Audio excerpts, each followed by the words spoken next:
크리스마스에는 예수님께서 이 땅에 오심을 우리가 묵상하며 이 땅에 오시면서 그 이름을 임마누엘이라 하라.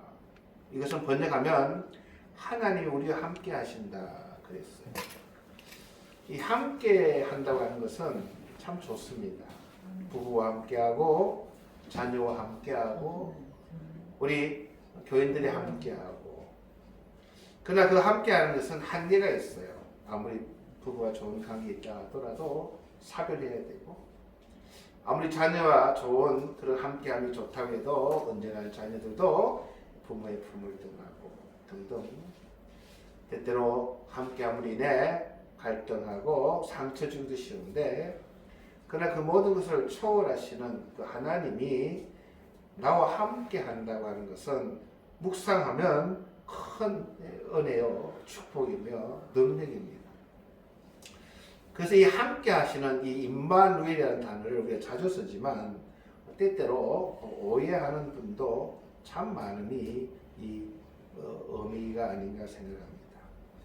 창세기 2장에 보면은 우리 주님께서, 하나님께서 우리 인간을 창조하신 후에 사람이 독처하는 것이 좋지 않아 사람에게 돕는 배필을 주셨다라고 이야기합니다. 저는 이번에 말씀을 준비하면서 다시 한번 이 돕는 배필이 참 많은 것을 의미한다라고 생각하게 됐습니다. 저희 집사람도 저를 돕는 배필은 많아요.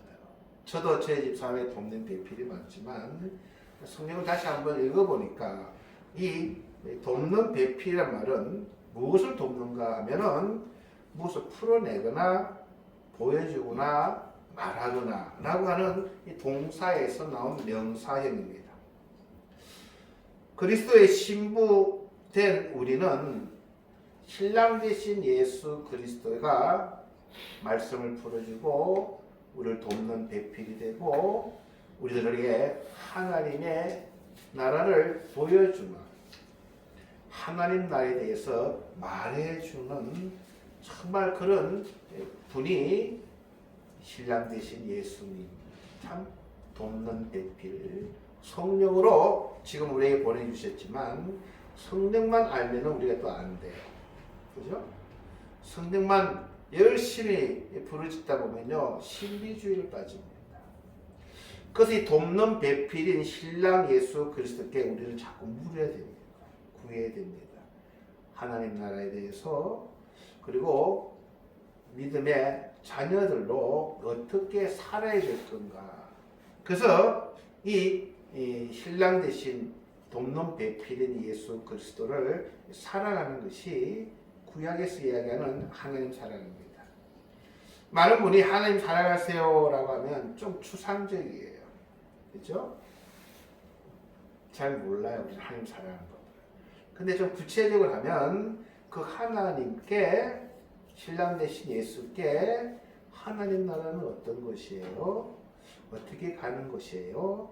우리가 무엇을 준비해요? 라고 묻는 것. 그것을 하나님은 굉장히 우리를 사랑하시는 겁니다. 우리에게 돕는 배필로, 이 말씀이 저는 설교 준비하면서 좀 생각났습니다. 그리고 나서 오늘은 이 임마누엘에 대해서 생각해 볼 건데, 이 임마누엘은 또 하나님이 나와 함께 하신다라고 하는 의미입니다. 이것은 예수에 의해서 성취된 겁니다. 하나님이 인간이 되어서 함께하는, 그래서 참 신학적으로 굉장히 이런 어려운 단어입니다만, 그 하나님이 이제는 믿음으로 예수를 영접한 우리와 함께하는, 여러분 집사님, 하나님 나와 함께한다고 생각을 해보세요. 사랑하는 신랑이 나와 함께도 좋은데, 사랑하는 자녀가 나와 함께도 참 기쁜데, 이 하나님 나와 함께 하신다. 얼마나 우리는 놀라운 축복을 입은지를 모릅니다. 근데 이 임마누엘이라는 단어가 이사야서 7장 그리고 8장에 두 분만 등장하고, 마태복음에 마태가 예수님이야말로 참 임마누엘로 이 땅에 오셨고 그 임마누엘을 우리에게 주셨다라고 이야기합니다. 그래서 이 임마누엘이 왜 이 단어가 나왔는가를 우리가 생각해야 됩니다. 왜 하나님이 우리와 함께 하실까? 이 지도는 출애굽을 하고 난 후에 이 가나안 땅을 하나님이 주셨지만 이 가나안 땅은 원주민들이 살고 있었어요. 이게 영적으로 이야기하면 우리가 하나님 자녀가 되었지만 하나님을 모를 때는 우리 마음을 사탄이라고 하는 그것까지 갈 필요는 없지만 하여튼 이 땅을 하나님 주셨지만 여기가 여리고성입니다. 출애굽한 후에 많은 국가로서 하나님이 성장시키고 출애굽하고 이 땅을 들어오는데 그 당시에 모압, 에돔, 암몬 그리고 아람 등등 많은 민족이 살고 있었어요. 그래서 이 땅을 정복을 한 겁니다. 그리고 나서 성경을 보면 이 땅을 12부족으로 나눕니다. 구약에 보면은 12부족이 완전수예요. 하나님은 이 땅을 12부족에 나눠서 너희 12부족이 하나님의 선민으로 하나님을 예비하며 하나님 나라를 한번 만들어 보라 라고 하나님이 어떤 염려하면 테스트를 하신 거예요. 근데 이 12부족이 맨날 싸워요. 형제들끼리. 땅이 크니 좋니 안 좋니 하면서 남의 땅이 커 보인다고 막 싸우는데 옆에 있는 다른 나라를 보니까 이 왕들이 통치를 하는 게 부러워요. 네? 그래서 하나님께 우리에게도 왕을 주세요 해가지고 하나님은 원하지 않으시지만 이 사울이라고 하는 왕을 허락하십니다. 그래서 이 보라색이 사울이 통치했던 땅의 이 보라색입니다. 지금의 이스라엘이 여기에요. 여기 이스라엘이고 지금도 여기가 가자지구, 블레셋지구. 자, 그래서 이게 이제 하나님이 허락해서 사울 왕이 이 핑크색 땅을 했어요. 그 다음에 누굽니까? 사울 왕 땅이 다윗 왕이에요. 이 연두색이 이 다윗 왕이 지배한 땅입니다. 땅을 많이 지배했어요. 그래서 어느 정도 국가의 모습으로 가는데 성경을 보니까 다윗 왕이 죽고 나서 솔로몬이죠. 솔로몬 왕이 나라가 굉장히 번창했습니다.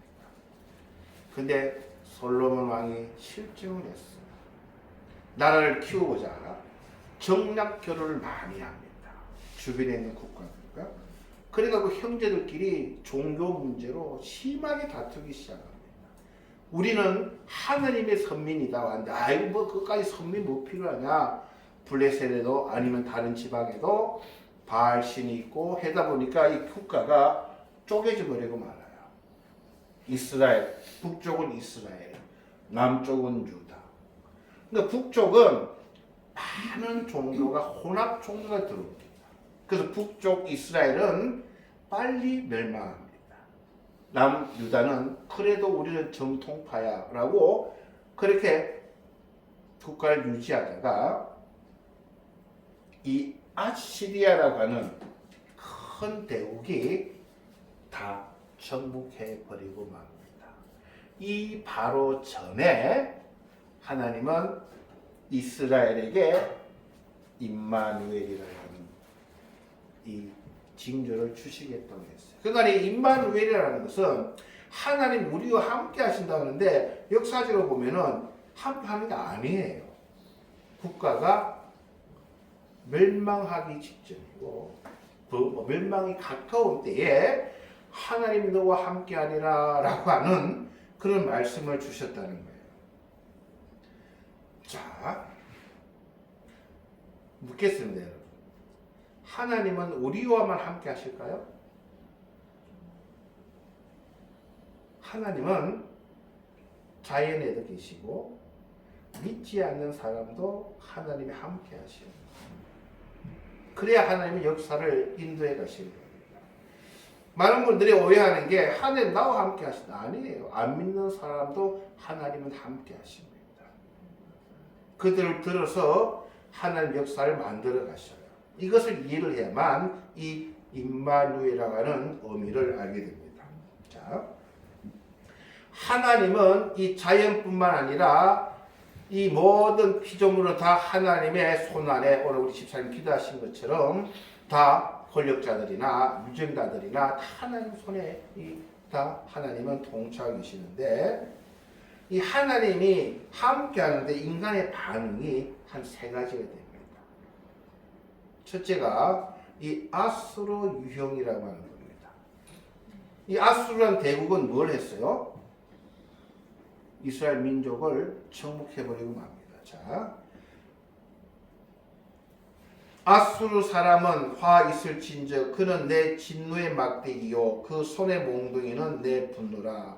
내가 그를 보내. 즉 이 하나님께서 아수르를 사용하시는 목적은 뭐냐면요, 진노의 방망이로 이스라엘 백성, 하나님의 선민들을 진노하는, 책망하고자 하는 도구로 쓰고자 하나님은 임마누엘로 그들과 함께 하셨다라고 이야기합니다. 네?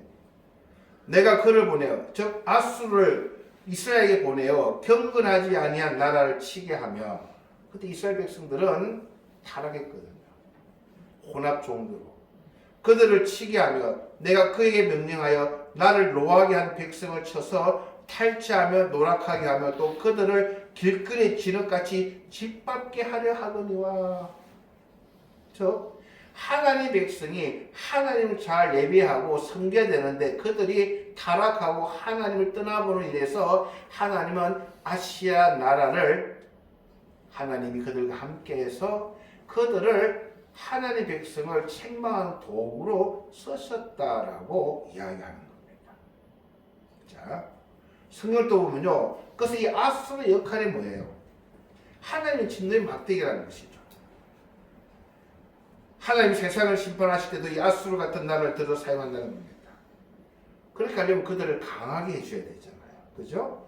이스라엘보다 강하게 돼야 그들이 하나님의 방망이로, 몽둥이로 이스라엘 백성들을 책망할 거 아니에요. 그러니까 이사야서 7장 13절에 보면 그의 말에 나는 내 손의 힘과 내 지혜로 이 일을 행하였나니 나는 총명한 자라 열국의 경계선을 그들 치웠고 그들의 재물을 약탈하였으며 또 용감한 자처럼 위에 거주한 자들을 낮추었으며 응응하면서 뭐라면 하나님께서 그러한 힘을 아수르에게 주셨다는 거예요. 지금 한국 위정자들도 자기 힘이 아닌 하나님께서 힘을 주셨음에도 불구하고 아수르에도, 그 이스라엘 백성들을 쳤어요. 근데 그 힘이 하나님이 주셨음에도 불구하고 이를 오해를 합니다. 교만이 머리 끝까지 올라온 거예요. 15절이에요. 도끼가 어찌 찍는 자에게 스스로 자랑하겠으며 톱이 어찌 켜는 자에게 스스로 큰 체 하겠느냐. 이는 막대기가 자기를 드는 자를 움직이려 하며 몽둥이가 나무 아닌 사람을 들려 함과 같으니라. 즉 하나님이 몽둥이를 주시고 하나님이 도끼를 줘서 찍게 하시고 하나님이 힘을 줘서 이스라엘 백성들을 책망하게 했음에도 불구하고 이들은 그것이 자기들의 힘인 것처럼 오해를 했다고 하는 사실이라는 거예요. 그래서 결국 하나님은 아수르를 어떻게 할 것인가? 이사야서 7장 16절을 보면 그러므로 주 만군의 여호와께서 살찐 자, 이 아시를 이야기하거든. 살찐 자를 파리하고 약하게 하고 그의 영화 아래에 불이 붙는 것 같이 매일매일 타게 하실 것이야. 집사님, 아시라는 나라는 지금 있습니까? 없습니까? 없어요. 근데 이스라엘은 있어요. 역사 가운데. 이걸 우리가 읽어낼 줄 알아야 됩니다. 이 아시리아는 하나님께서 그들과 함께 하셔서 어떤 도구로 어떤 하나님 백성들을 깨닫게 하고 또 그들이 그 힘을 가지고 하나님을 경험하실 수 있는 그런 찬스를 주셨음에도 불구하고 그들은 그 힘을 남용하고 오용하고 자기 힘인 것처럼 착각을 함으로 인하여 하나님의 도구로 쓰여짐으로 그것을 깨닫는 기회를 놓쳐버리는 많은 자들, 이런 케이스가 임마누엘 하나님이 함께 하셨음에도 하나님을 영접하지 못하는 자들입니다. 이 세상에는 이런 자들이 가장 많아요. 제일 많아요. 하나님 복을 주셨음에도 내 노력인 줄 착각하고, 그래서 하나님이 함께 하셨음에도 불구하고 그것을 이해하지 못해서 망하게 되는 이런 사람이 제일 많습니다. 둘째는 어떤 경우냐면, 자, 아시리아가 이렇게 온다는 이야기를 듣고, 그 당시 왕 이름이 아하스예요. 아하스는 왕입니다. 하나님의 선민을 지도자인데, 집사님 어떻게 해야 돼요? 회개해야 돼요. 하나님 앞에. 근데 이 아하스 왕은 하나님의 백성임에도 불구하고, 그 임마누엘 하시는 하나님이 계심에도 불구하고 하나님 손을 잡지 않고 다른 주변국에 있는 다른 나라, 아시리아와 대항하는 나라를 손을 잡고 우리를 도와달라고 부탁하는 모습이 성경에 나옵니다. 이는 입으로는 임마누엘 할렐루야 하나님과 함께 한다고 고백을 하지만, 어떤 문제가 나면은 그 하나님을 의지하지 않는다. 이런 믿음, 이런 사람도 신앙인들 중에 꽤 많습니다. 자, 마지막 세 번째 유형입니다. 이사야서 7장 27절 보니까 이런 말 나옵니다. 그 날에, 그러니까 이 임마누엘이라고 하는 이 하나님이 함께 하신다고 하는 것을 드러내볼 그 시대에 이스라엘의 남은 자와 야곱 족속의 피난한 자들이 다시는 자기를 친 자를 의지하지 않아요. 근데 이스라엘 백성을 친 자는 누구예요? 두 사람이에요. 아시리아라는 대국과 아하스라고 하는 그 어리석은 왕이에요. 그들을 의지하지 아니하고 여호와를 진실하게 의지하는 자가 있는데, 유감스럽게도 남은 자 많지가 않다라는 거예요. 우리 교회가 어인 10명 중에 한 명만 있으면 좋겠다고 그렇게 기도하신 것처럼 많지가 않다라고 하는 거예요. 이 임마누엘의 의미를 깨닫는 자가. 왜? 교만하기 쉽고 평소에 믿음이 있다 하면서도 문제가 생기면 세상을 의지하는 그런 말세에, 그러한 추세 가운데에 참 임마누엘의 의미를 아는 자가 많지가 않다라고 하는 것이 오늘 본문의 내용입니다. 이런 분들은 예수님의 유형인데, 오늘 그래서 이사야서 11장 1절에서 보면 이 예수님이 어떤 분인가를 설명합니다. 이새의 줄기에서, 이 이새라는 것은 다윗의 아비이죠. 이 이새의 줄기에서 한 싹이 나면 그 뿌리에서 한 가지가 나서 결실할 것이요. 이걸 좀 넘어가겠습니다. 예수님의 신성과 인성을 하나로 한, 즉 임마누엘은 하나님이 인간과 함께하는 신비한 단어입니다. 하나님이면서도 인간인 예수 그리스도, 신학적으로 굉장히 많은 그런 내용을 함축하는데, 일단 이 임마누엘이 무슨 의미냐, 그 능력이 뭐냐, 그것이 그 임마누엘에게 우리에게 어떠한 것을 변화를 주냐가 그 3절에 나옵니다. 이사야서 11장 3절에 그가 여호와를 경외함으로 즐거움을 삼을 것이다 라고 이야기합니다. 참 하나님의 임마누엘을 경험한 남은 자들은 세상 것을, 그런 것을 의지하지 않고 여호와를 경외함으로 즐거움을 삼고, 그 다음 중요합니다. 그의 눈에 보이는 대로 심판하지 아니하며 그의 귀에 들리는 대로 판단하지 아니하며. 자, 그 임마누엘 단어가 하나님 우리에게 주실 때는 그 환경이 어땠어요? 아시리아라고 하는 대국이 쳐들어온다. 네? 아하스 왕은 하나님께 기도하지 않고 자기 살 길로 바쁘다는 소리가 들어와. 그러니까 어찌해야 될지 모르는, 그게 아니라 그러한 환경 가운데에서도 그의 눈에 있는 대로 보지 않고 들리는 대로 반응하지 않는 자들이 임마누엘의 진정한 목적과 의미를 깨달은 자라는 거예요. 우리는 눈에 보이는 대로 쉽게 실망하고 판단하고 좌절합니다. 귀에 들리는 대로 부안해동해버리고 맙니다. 근데 예수님은 어떠셨을까요, 여러분? 사모님, 예수님의 그 당시는 무엇이 보였을까? 무슨 소리가 들렸을까요?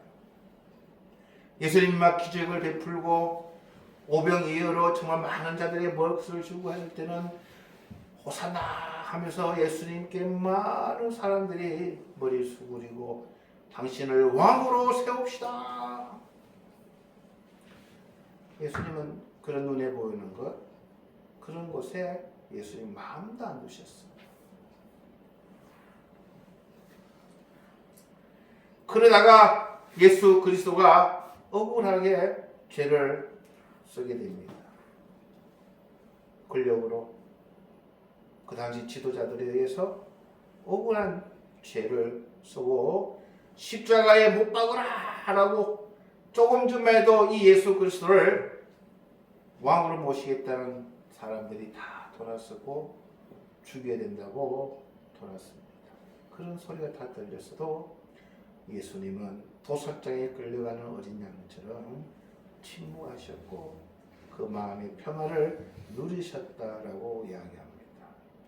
그게 임마누엘의 의미입니다. 지금이야 우리가 그런 환경을 겪지는 않습니다. 그러나 작은, 그러나 우리 한 삶 가운데에 보여지는 것들, 내 마음에 들지 않는, 내 믿음에 하나를 맞추고 자다 보니까 그 내 믿음에 꽉 차지 않는 그런 여러 가지 것들로 인해서 우리는 얼마나 아시리아처럼, 아하스처럼 하나님이 우리와 함께 하셨지만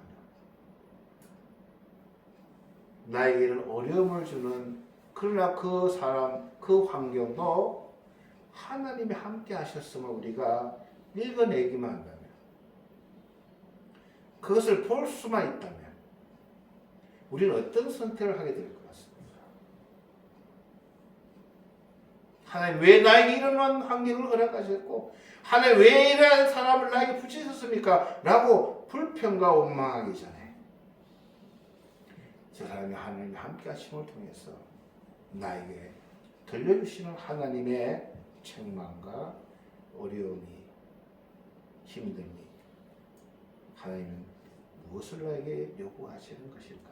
라고 우리가 그 상황, 그 한편을 이해할 수 있으면 우리는 내 마음에 평화가 오고 거기서 다시 한번 주님 앞에 회개하며 돌아서는 계기가 될 수 있으면 그게 우리 지혜롭게 반응을 할 수 있다고 하는 것은 큰 임마누엘의 축복이 아닐까 생각합니다. 그러니까 이 임마누엘을 경험한 사람은 환경에 좌우되지 않는다. 소리에 부안해동하지 않고 언제나 어떠한 조건과 어떠한 환경 가운데서도 하나님을 신령과 진정으로 예배하는 자. 그러한 것이 임마누엘을 경험한 자들의 모습입니다. 그들은 오늘 본문에 보니까 그때의 이리가 어린 양과 함께 살며 표범이 어린 염소와 함께 누우며 송아지와 어린 사자가 살찐 짐승이 함께해서 어린 아이들이 끌리며 어린애가 뱀굴에 독사의 굴에 손을 넣어도 해를 잊지 않는다는 그런 말씀입니다. 이 본문을 천국에서만 이러한 환경이 이루어질 수도 있지만 여기서 나오는 이 동물들은 인간의 포악성으로 이해를 하면은 좀 더 쉽게 이해가 됩니다. 주변의 사람들이 이리가 많습니다. 표범이 많아요. 내가 표범이 될 때도 있고, 내가 이리가 될 때도 있고, 그게 우리의 얽혀고 설킨 인간의 삶의 모습입니다. 우리 정 목사님은 천사가 아닙니다.